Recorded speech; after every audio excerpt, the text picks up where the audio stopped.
When Jared Calloway walked into the courtroom that morning, heads turned, but not out of respect.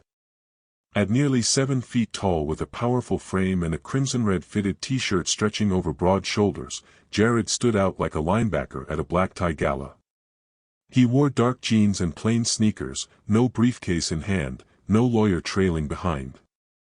The bailiff did a double take. The clerk raised an eyebrow. And the whispers started before he even sat down.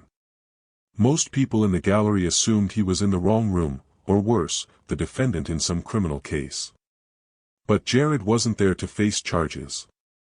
He was there to fight for justice.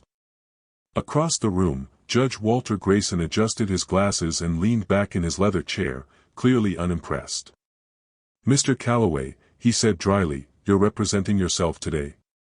The tone was more amusement than inquiry. Jared gave a polite nod, his voice calm and firm. "Yes, Your Honor." A low chuckle came from the plaintiff's side of the courtroom. Bryce Sterling, the opposing counsel, a slick corporate attorney in a $1,000 suit, smirked as he whispered something to his assistant. Sterling was the type who'd built his reputation steamrolling anyone without a law degree. To him, Jared wasn't a threat, he was a warm-up. Jared took his seat at the defendant's table alone. No team. No paperwork in leather binders. Just a man defending the only thing that still tied him to his late grandmother, her house. A modest, 2-bedroom home that had been in the Calloway family for nearly 60 years, until the bank claimed it through foreclosure. But Jared wasn't there to plead. He was there to prove that foreclosure was a fraud. He'd spent 6 months diving into legal documents, studying case law, and tracking signatures. He'd lost sleep, weight, and nearly his patience. But he never lost his focus.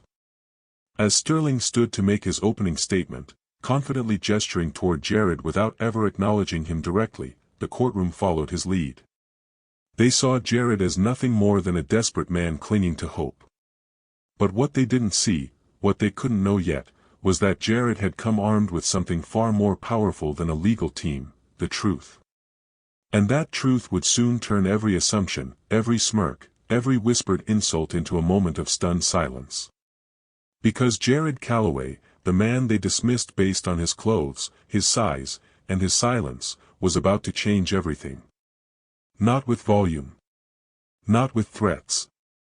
But with undeniable facts. And the courtroom would never forget the day they underestimated the man in the red t-shirt. Sterling rose with a smoothness that suggested routine victory. He straightened his jacket, turned toward the jury, and spoke with polished confidence. "Ladies and gentlemen, this case is simple," he began, his voice echoing slightly through the room. "The defendant, Mr. Calloway, refuses to accept reality. His grandmother's home was foreclosed legally and purchased by my client under lawful circumstances." He never once looked in Jared's direction, as if acknowledging him might grant legitimacy. "This isn't about feelings," he continued. "It's about deadlines, contracts, and obligations. The law is clear." With a subtle shrug and a glance at the judge, Sterling returned to his seat, folding his hands like the matter was already resolved. Jared didn't blink. As he stood, his height once again commanded attention. But it wasn't his size that held the room, it was his presence. Calm, composed, and unwavering. "Your Honor. Ladies and gentlemen," he began, "Mr. Sterling is right about one thing. The law is clear. But clarity doesn't mean fairness. And it doesn't mean his client followed it." There was a slight stir among the spectators. Jared continued, his voice steady. "I've spent the last 6 months researching every legal route, every mortgage statute, and every loophole banks use to force families out of their homes. I found something." He turned to Judge Grayson. "Before I begin, I'd like to request full discovery on the plaintiff's foreclosure documentation." The judge raised an eyebrow. "On what grounds?" Jared locked eyes with Sterling, his words deliberate. "Fraud, Your Honor." A ripple of gasps spread through the room. Sterling's smug expression faltered. Judge Grayson leaned forward. Explain, he said flatly. Jared reached into his folder and pulled out 2 versions of the original mortgage agreement. He handed them to the bailiff, who passed them to the bench. These are copies of the same mortgage, one from the original filing, and one from a later modification, Jared said. But the signatures don't match. And I can say with full confidence, that second one isn't my grandmother's. The judge frowned as he examined the documents. Are you suggesting forgery? Jared nodded once. I'm not just suggesting it. I'm stating it. And I can prove it if I'm allowed to continue. Sterling stood abruptly. Your Honor, this is a distraction. A baseless accusation, overruled, Grayson cut in sharply, never taking his eyes off the papers. Jared took a breath. The second signature was dated the day after my grandmother was admitted to the hospital with a stroke. She couldn't have signed it. And there's more. Much more. The courtroom was no longer amused. They were listening.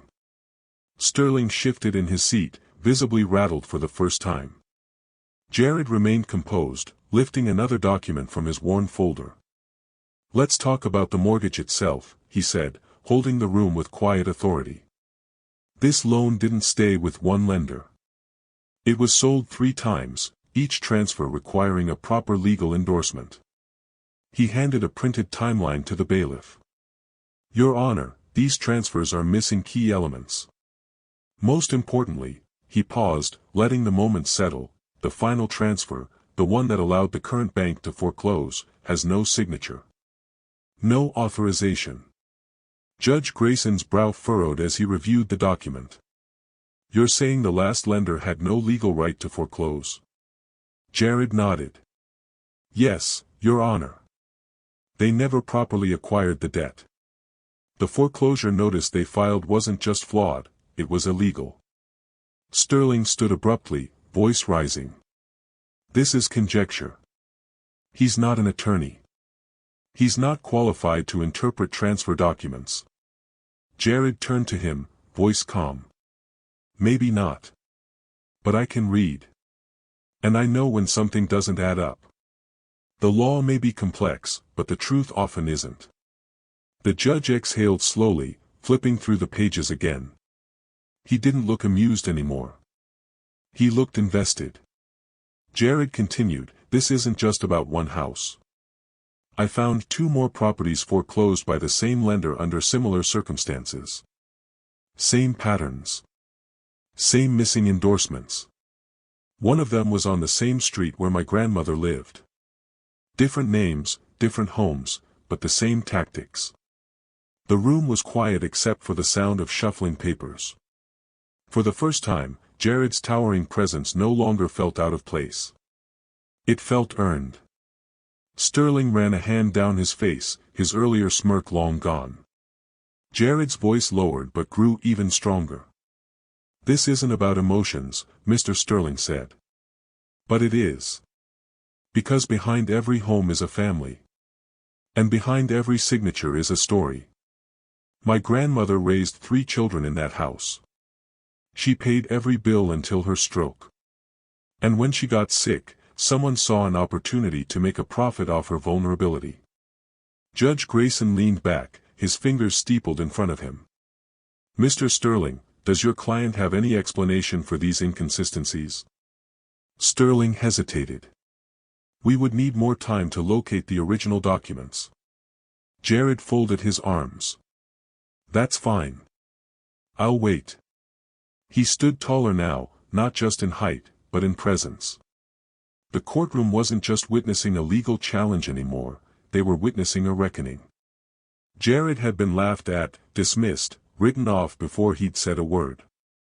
But now, no one was laughing. And no one was sure what would happen next.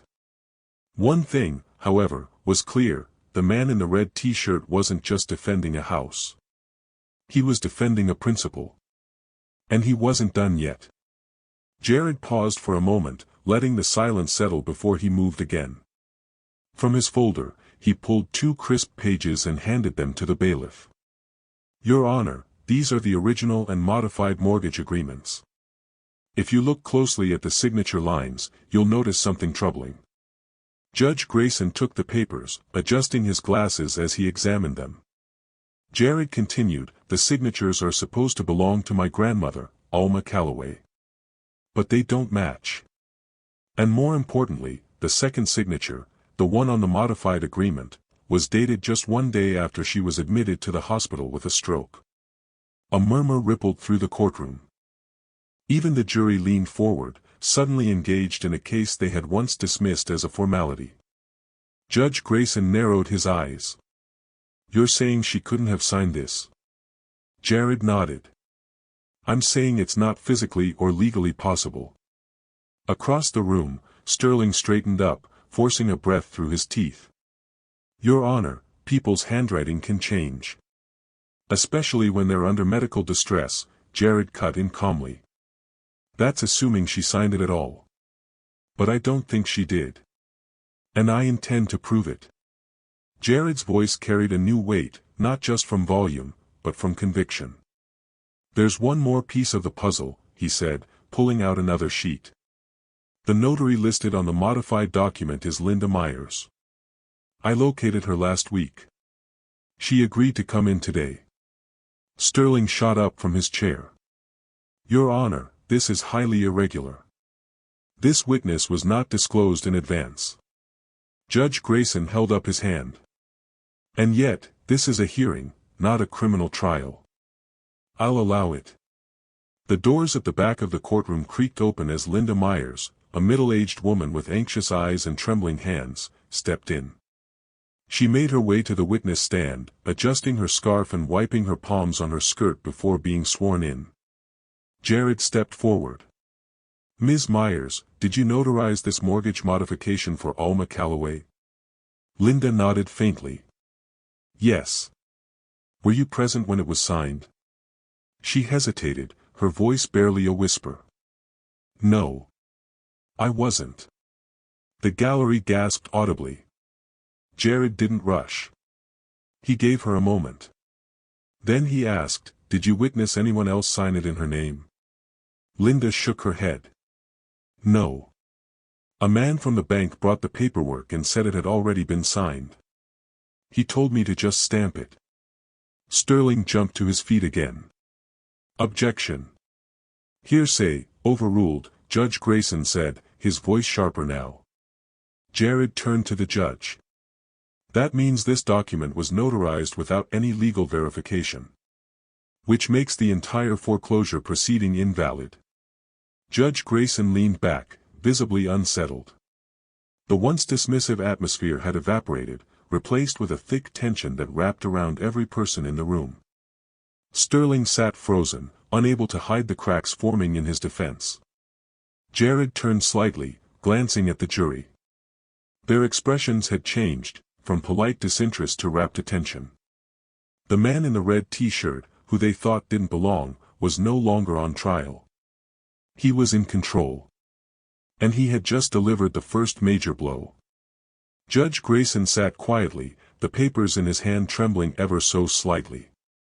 He glanced back and forth between the two mortgage documents, then toward Linda Myers, who was still on the witness stand, visibly shaken. Ms. Myers, he said, his tone now deeply serious, do you understand the legal implications of your testimony today? Linda nodded, her voice trembling. I do, Your Honor. I was just following instructions. I didn't know it was wrong at the time, but I know now. Sterling was pale. His confident demeanor had melted into barely contained panic. He leaned into his microphone, voice tense. Your Honor, this is all a carefully orchestrated distraction. None of this changes the legality of the foreclosure. The defendant's claims are speculative and emotionally driven. Jared turned to the judge, his voice calm and unwavering. Emotion didn't forge that signature. Emotion didn't file an illegal foreclosure. This isn't about feelings, this is about facts. And every one of them points to fraud. Grayson didn't respond right away. He was deep in thought, flipping through the stack of documents, his jaw clenched tight. Finally, he looked at Jared. You said earlier there were other properties like this, foreclosed under similar circumstances. Jared nodded. Yes, Your Honor. I submitted documentation showing at least 2 more cases in which the same lender, using the same bank rep, processed foreclosures with missing or questionable endorsements. One of those homes was foreclosed on while the owner was in hospice care. Gasps filled the courtroom again. Sterling stood, desperate now. This is a witch hunt. My client has followed every legal step required, Jared cut in. Except the ones that matter. The ones that keep corporations from preying on vulnerable families. Grayson leaned forward, eyes locked on Sterling. Does your client have the original, properly endorsed mortgage documents? Sterling hesitated for just a second too long. We would need more time to retrieve them. Jared stepped in smoothly. That's because they don't exist. And if they did, they'd have been presented by now. A heavy silence fell across the room. It wasn't the silence of confusion anymore. It was the silence of realization. Sterling wasn't just losing the case, he was losing credibility. Jared, still standing tall in his red t-shirt, glanced toward the gallery. He saw faces that had once looked at him with doubt now filled with respect, even admiration. Judge Grayson tapped his gavel once. I'll be reviewing the documents in full before issuing a final ruling. But based on what I've seen and heard today, Mr. Calloway has presented serious and credible claims of fraud. This court does not take such matters lightly. He turned to Sterling. I suggest you inform your client to prepare for a formal investigation. Sterling sank into his seat, defeated. Jared exhaled, slowly, deeply. This wasn't the final verdict, but it was the turning point. The balance of power in the room had shifted. The man who was counted out from the start had just taken control of the game. And everyone knew it. As the courtroom began to clear, Jared remained at the defense table, still and composed. The tension that had clung to his shoulders all day began to lift, but he didn't relax, not yet. Across the aisle, Bryce Sterling sat slumped in his chair, his phone pressed to his ear as he whispered furiously to someone on the other end. Whatever control he thought he had lost it. Jared didn't gloat. He didn't need to. The truth had done the work. Judge Grayson stood, removing his glasses slowly before stepping down from the bench. Instead of retreating to his chambers, he approached Jared directly, no longer the aloof authority figure who had once dismissed him with a smirk. Mr. Calloway, he said in a quieter, more deliberate voice, wait a moment. Then he turned and walked briskly through the side door. Jared stood there for a few beats, not sure what to expect.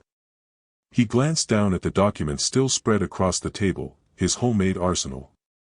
Then he looked around at the few remaining people in the gallery. Some were packing up their belongings, but others sat quietly, watching him not with doubt, but with something closer to admiration.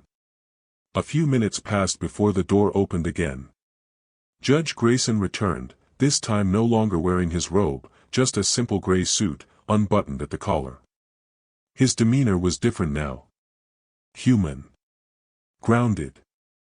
I'll be honest, the judge began, stopping a few feet from Jared. I didn't expect much from you when you walked in. That was my mistake.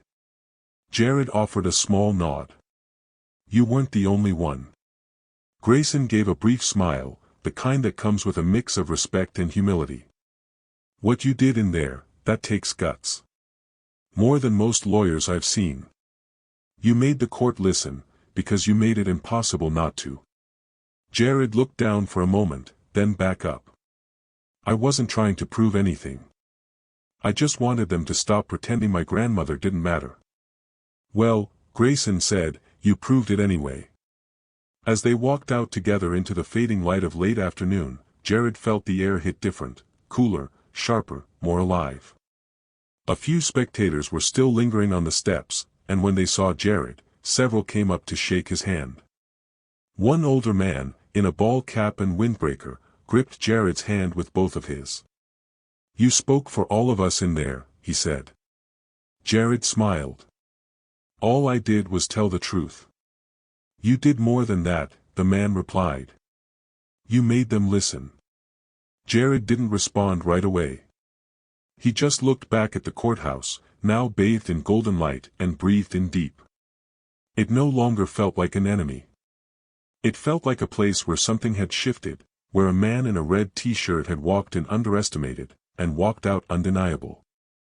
The next morning, the sun rose over the city with a warmth that felt different. Jared Calloway sat on the porch of his grandmother's home, the same porch he had grown up on, the same porch that had nearly been taken from him. The peeling white paint and the cracked wooden steps looked more beautiful now than ever. It wasn't just a house anymore. It was a symbol. A battle won not just for himself, but for every overlooked voice pushed to the margins. Inside, the phone rang non-stop. Calls came from reporters, legal aid offices, even law students who had watched the case unfold through local coverage and courtroom transcripts. Jared let most of them go to voicemail. He wasn't interested in attention. He had never done this for headlines. What mattered was that his grandmother's house, the home she built with her own two hands, was finally safe. Later that week, Jared was invited to speak at a town hall meeting organized by a community housing coalition. He hesitated at first. Public speaking wasn't his thing. But then he remembered the woman outside the courthouse, the way she had clutched her purse and whispered that he gave her family hope. That's what this was really about. Giving others the courage to fight. He walked into the community center in the same red t-shirt, clean this time but still stretched across his solid frame like armor. The room was full. Young people, elders, couples with kids. Faces that looked like his, and others that didn't. All there for the same reason, to learn how to stand up when no one expects them to. He didn't use a podium. Just stood at the front of the room, hands in his pockets, eyes steady. They didn't see me coming, he said. They saw a big guy in a t-shirt and thought I wouldn't know how to read a contract. They thought I'd sit down and stay quiet. He paused, scanning the crowd. But we're not quiet anymore. And we sure as hell aren't backing down. Applause erupted, not the polite kind, but the real kind. The kind that comes from people who've been waiting too long to feel heard. In the weeks that followed, Jared began helping other families navigate foreclosure paperwork, connecting them with legal aid, showing them how to demand full documentation before accepting anything as final. He didn't have a law degree, but he had something most lawyers didn't: he had lived it. And that gave him a kind of authority no courtroom title ever could. One afternoon, as he left a meeting with a single mother facing eviction, he got a message on his phone from Judge Grayson. It was short: "If you ever decide law school's for you, I'll write the first recommendation." Jared chuckled, shaking his head. Maybe one day. But for now, he had other work to do. Because justice didn't wear suits or sit behind mahogany desks. Sometimes, justice wore a red t-shirt and stood 6'7". And when it did, the world learned: never underestimate the man who refuses to stay silent. Jared Calloway's story reminds us that justice isn't reserved for the powerful or the polished, it belongs to those who refuse to stay silent. You don't need a law degree to stand up for what's right. Sometimes, all it takes is courage, persistence, and the belief that truth matters. In a world where people are often judged by appearances, Jared proved that character speaks louder than clothing, and conviction can outweigh credentials. His quiet strength turned doubt into respect and prejudice into reflection. If his story moved you like it moved me, don't just scroll away.